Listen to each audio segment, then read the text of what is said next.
And welcome to At Issue. Thank you. And we're going to be talking about nitrates. Don't run away.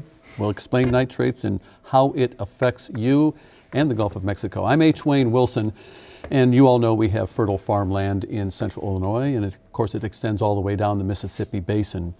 And to make sure that ground produces the best corn and soybeans possible, farmers put nutrients on the fields, things like nitrogen and phosphorus.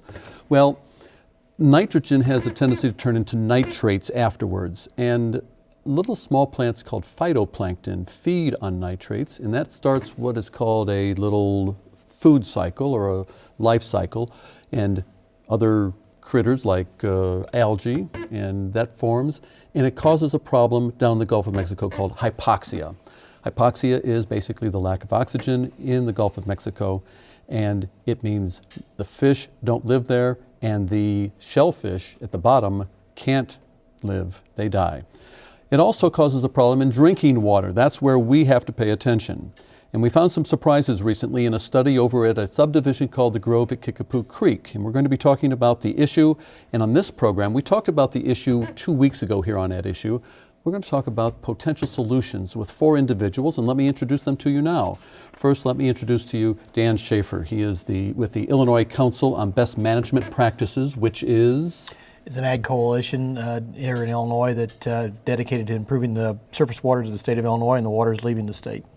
And across the way from Dan is Don. Don Roseboom is here. He's with the USGS, that's the U.S. Geological Survey. Illinois Water Science Center hydrologist. You do what? We measure the amount of water in floods, and we measure what's in the flood. And we're going to talk about what he found, a surprise that he found over in Bloomington. Next, let me introduce to you Doug Gucker. He's with the University of Illinois Extension. He's an educator there. You do what kind of stuff? I work with farmers, large and small, helping them with production, marketing, other issues that we have in my particular watershed where we have water issues, water quality issues, and so that's important to us. And our 4th guest on the program is John Wearies. John is a Morgan County farmer, Chapin, Illinois, is that? Chapin, Illinois, yes. And you farm how much? 3,800 acres. 3,800 acres in what? Corn? We grow mostly corn and some soybeans. Corn and soybeans. And let's, just as a review, real quickly, we want to talk about what Don found at the Grove at Kickapoo Creek. We're going to show you some video here momentarily in a slide, but Don basically described the Grove at Kickapoo Creek and what happened. The Grove is actually an urban stormwater control unit, and the bigger problem is that we collect the water from about 9,000 acres of row crops, which carry some sediment and some nutrients. And we thought we'd devise the Grove in such a way that it would remove some of the nutrients and pass through some of the sediment, when we were aiming primarily at the low flows where tile flow is dominant.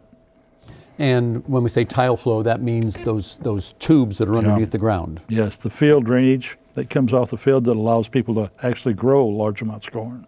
And the idea was to take that 90-acre wetland that sits to the south of the farmland and in between 2 housing developments, and take that 90 acres to absorb nitrogen coming off of the farm fields. It was typical, it was kind of a wetland approach, where the whole 90 acres was a wetland prairie complex, a wet prairie complex, and it was designed to take up as much nitrogen and nutrients as we could possibly make it. And unfortunately, last spring, it wasn't a wetland, it was a lake. It was a lake. And let's take a look at our first slide, please, and have Don explain what we see here. This is what the land looked like before the April 18th flood. And you see a rock chute off to the right. That rock chute, it collects the water from the waterway. And this is what was going on in the cornfields. This is what the cornfields look like. And we'll have another shot in just a second that shows some of the soybeans just upstream that come into this same area. And they're putting in anhydrous ammonia in the fall in a soybean field. So what did you find? You did the study during the high water. In low flow, our system works really well. in the high flow and during the flood, we thought we'd have a lot lower nitrate concentrations. We found much higher. I'm sorry for interrupting, but because of high volume? Because high volume surface water runoff. We did not expect to see the type of water you'll see coming in on this on the waterways that contained anywhere from 9 to 11 parts per million nitrogen. Let me turn to Dan for just a moment and explain to me why we thought we would get nitrates from the tiles. Does nitrate sit lower? Because as you look at the application that was taking place, the predominant nitrogen source is anhydrous ammonia, which is injected into the soil. So it stays in the soil. And at that time of the flood, there wasn't any surface application of any nitrogen. So nitrogen being in the soil, we kind of wonder about the crop residue from the 2012 and also from the drought of 2012. How did that affect that runoff that Don was finding? So it's one of those things that's got to be continually researched to figure that one out. That was a real puzzler. And a surprise to you at the University of Illinois. Exactly, because we were under the same impression that surface flow would dilute tile flow. And it does. Well, let's take a look at a rock shoot here with video so Don can explain and better understand what's happening. This is the rock chute downstream of the two waterways. It gives you an indication of how fast that surface water runoff is going. The surprising part about that is we have a tile in there. The waterway that you see here was coming in at about 11.6 to 11.8 parts per million. Down below the combined rock chute and tile outlet where we sampled, it was 12.4. So about 85% of the nitrate coming down that waterway was coming in surface water runoff. And we should explain that when you talk about 12.4 parts per million of nitrate, that's above the US EPA standard of 10 parts per million. In fact, for drinking water. in this particular waterway, everything in it coming down, tile and waterway, was above the 10 parts per million. Okay, we've reviewed the issue. Now, on this program, we want to talk about some potential solutions. And let me turn to Doug first and talk a little bit about just the overview from as an educator at the Extension for the University of Illinois. What do you educate farmers about? Well, part of what we're trying to do right now is we're putting focus on cover crops. It's something that we can do, a way to take up the excess nutrients that may be left over after the crop so that we only have a crop growing 5 months out of the year. The other 7 months, if we don't have in our typical corn and soybean rotation, that ground is fallow. There's nothing growing on there, so any of the crop residues that break down those nutrients are just loose in the soil to move with water in the case of nitrates or sulfates. And so, but if you have a growing plant there, like we used to have on prairies, then those are taken up by the plant and they don't get away. There's an actual force taking up those nutrients instead of the nutrients moving down with water. So, John Werries, you have cover crops down in Chapin, Illinois. When we say cover crop, what is a cover crop? Last fall, for the first time, we sowed mostly annual ryegrass. On some of our headlands on the ends of the field where we had more compaction from hauling the grain out, we did sow some radishes.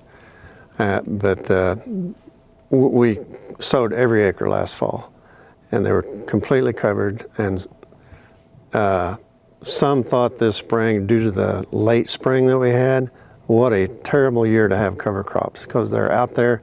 How are you going to plant corn with all that green vegetation? But it turned out it was the best year for cover crops because all the heavy rain we had this spring, we had that cover there, had almost no soil erosion.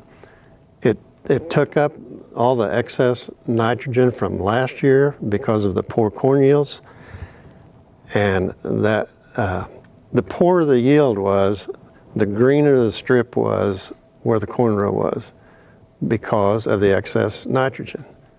So help me understand as a layperson, you put in cover crops, and you mentioned, by the way, you mentioned radishes. These aren't radishes we buy at the grocery store, I assume. No. Okay, well, and I think we're going to see some of those in video coming up. But do you plant that while the corn and beans are still out there? No, last fall was a very early harvest. We started harvest August 22nd, and we were following the combine very closely with the seeder. But this year, we didn't start harvest till September 16th. And you should quit sowing annual ryegrass in this area by the end of September. Then this year we switched to cereal rye about the 1st of October. And also this year, our last fields that were going to be harvested, we had the seed flown on with an airplane. And so with the 10 or 1,100 acres we had done with the airplane, and what we have done now, we have all but 22 acres sown. That's not harvested.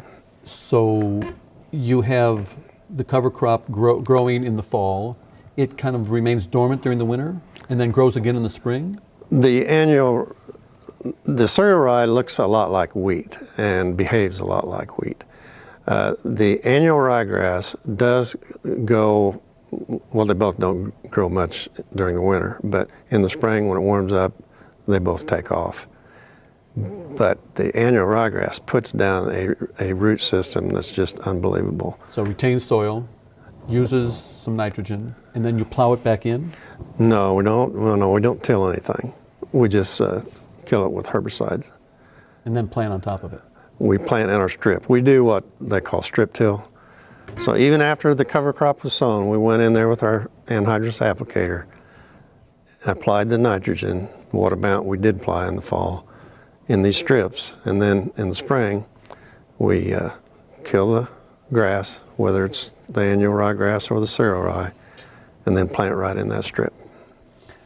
Photographer Alex Farrell and I had a chance to go down to Warrensburg near Decatur and talk to David and Chase Brown about their experience with cover crops. The last summer was probably one of the most major droughts that I've gone through in my career. We've had some in 80, 83, and 88, but this one last year really kind of put us a scare to us in terms of what we were going to feed our livestock and our cattle. And so we saw this as a chance for an opportunity for us to get some valuable feed sources for our cattle. And it turned out it was an excellent year to put these cover crops out and have our cattle graze on them. If you can grow a top like this on top of the ground, the cattle will come in and graze on this. This is a source of food, a valuable source of food. Keeps us from having to use expensive hay. Last year during the drought year, we planted these cover crops with ryegrass and with clovers. The cattle, essentially we did not feed any hay until well into January. But then we started reading and understanding that there was more benefits to our soil and our environment than there was just for rations for our cattle. So these radishes like these will help sequester nitrogen, keep your soil in place. If this is growing down in the soil, you can see that it's going to add a tremendous amount of organic matter back into the soil. With these radishes, these daikon radishes, they will go 3 to 4 feet deep, while the main root only looks like, about 6-8 inches. They will go even deeper than that. And so in this flat black soil that we have in central Illinois, these will help penetrate that soil. If there's a compaction zone in there, those roots will get in there and help break and fracture that compaction zone, which they're really well known for. It's disheartening to me as a farmer to see erosion in my fields.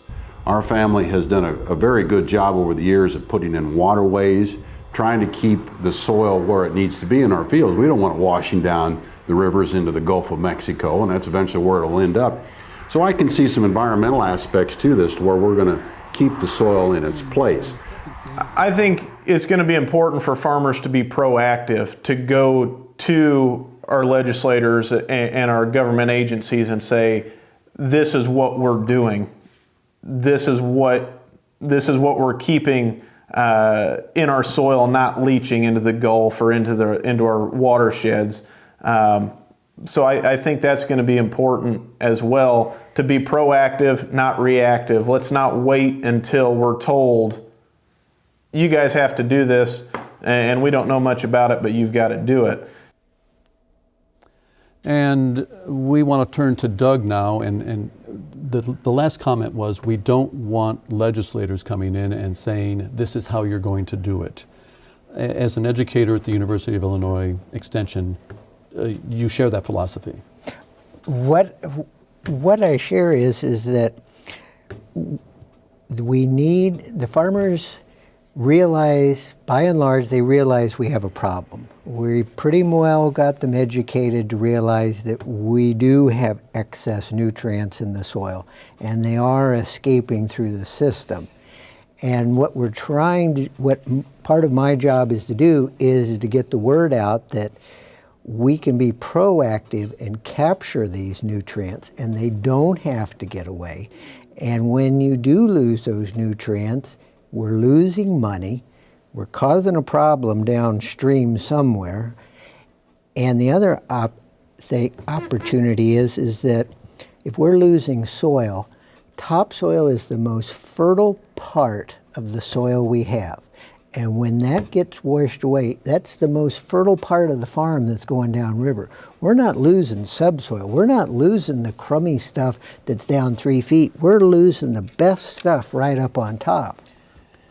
Dan, go ahead. Also, as fertilizer dealers, as farmers, we need to take ownership of our nutrients. We need to take ownership of what we're applying. We need to be good stewards of how we apply nitrogen, how we apply phosphorus. And that's one of the things that we're doing with the Keep It for the Crop program. We're moving farmers to that systems approach to nitrogen, not putting on just one application and then they're done. We're looking at multiple applications, spoon feeding the crop all through the growing season to make sure we get the highest yields. And if you're in a high yield environment, that's where your economics will be for raising the most corn, especially when you're looking at nitrogen, is by spoon feeding that crop. And we've got years of data that shows that you can increase your yield by 17 to 20 bushels the acre by just split applying your nitrogen over a one-time application. And we're not, by doing multiple applications, it's not about increasing the amount of nitrogen we're using, it's about using the right amount, the right source, at the right time in placement, and increasing the yield, getting that nutrient use efficiency at the maximum amount that we can. And I think John does a very good job with that, with what his program We're is. putting you on the spot. Do you do that? Do you apply nitrogen in increments? 5 different times. We broadcast some right after harvest. We apply some anhydrous ammonia with our applicator when we make the strips. We apply some pop-up fertilizer when we plant. We apply some liquid 28 when we spray the first pass of herbicide. It's called weed and feed. And then we side dress 28 later. So 5 different times. And the traditional way was to knife in anhydrous All of it ammonia. in the fall. That's what we used to do. And I want to talk with regard to phosphorus. You do what's called grid sampling. Yes. Every 4 years, we sample every 2.5 acre grid. And we've been doing this for probably 20 years. And all of our soil tests on all of our farms are up to par with university recommendations. But the last few years, we now have the technology. As soon as the field is harvested, we have a map on the monitor, a yield map of the field that we can wirelessly send to our retailer. You've tested the soil in various areas. Well, that's a once every 4 years. Okay. But this All right. yield map is instantly when the field is finished. It goes to the retailer. He makes a prescription for the phosphate and potash for that field based on the removal, how many bushel came off. A bushel of corn takes half a pound of phosphate and about 1.35 pounds of potash. It's that simple. We just put on what we removed, not some arbitrary number we think should be put on. So your job is to say, farmers, this is what works, and it also increases yield. And it allows your profitability to increase. You have your stewardship, and as I tell guys, profit isn't a bad word. let's take a look at John Wary's farm. It's Rolling Farm down in Morgan County, south of Peoria, not too far from Springfield. Explain what's happening here, John. This is actually a custom job that we were doing for a friend. And you can't really see it, the first part of it, how steep that hillside was looking down into that bottom. But that was a steep hillside. And it's a wonderful thing that and it's bean stubble, which bean stubble doesn't hold the soil like corn stalks do. And it's a wonderful thing to have cover crops on that slope like that. But really, cover crops are good on all soils. We have it on every acre, and we have a lot of flat black ground. So with your techniques that you've been using, Dan had mentioned some increased yields. Are you seeing increased yields? Yes, we are. And in fact, we attribute a lot of our high corn yields to the nitrogen that was sequestered last year from the poor corn yields. Our corn yields are 20 bushel higher on corn after corn than they were on the bean ground. And the reason for asking the question is profit. Yeah, that's right. That fancy word. That's right. That's right.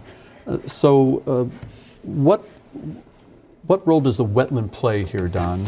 We've talked about cover crops, and we've talked about adjusting phosphorus levels and nitrogen levels, and that's still a process that's underway. But wetlands still has a role here. Yeah, wetlands have a real role. In fact, in terms of reducing nitrate concentrations to our drinking water in certain cities, they're very important. The nice thing about cover crops is they work on the tile water to reduce the nitrate concentrations going to drinking water, and they work on load because they cover the ground and protect the erosion that comes off the fields that comes with the nitrate. John. I want to add something about tiling systems. Think of a field as a sponge. And in the spring of the year, almost every spring, we have a very high water table. Sometimes you'll see ponding out in fields. The water table is up to the surface of the ground. What a pattern tile system does is lower the water table. Years ago, they used to put tile very deep, but the latest technology is to put the tile lines closer together and shallower. You just need to lower the water table enough. In our case, we're installing tile about 3 feet deep. So you lower that water table, then when you get all those spring rains, the ground can soak up a lot of water. And see, if the sponge were completely saturated with water, when you get a rain, it's going to run off. But if you have lowered the water table, that field can soak up a lot of rain before there's any runoff.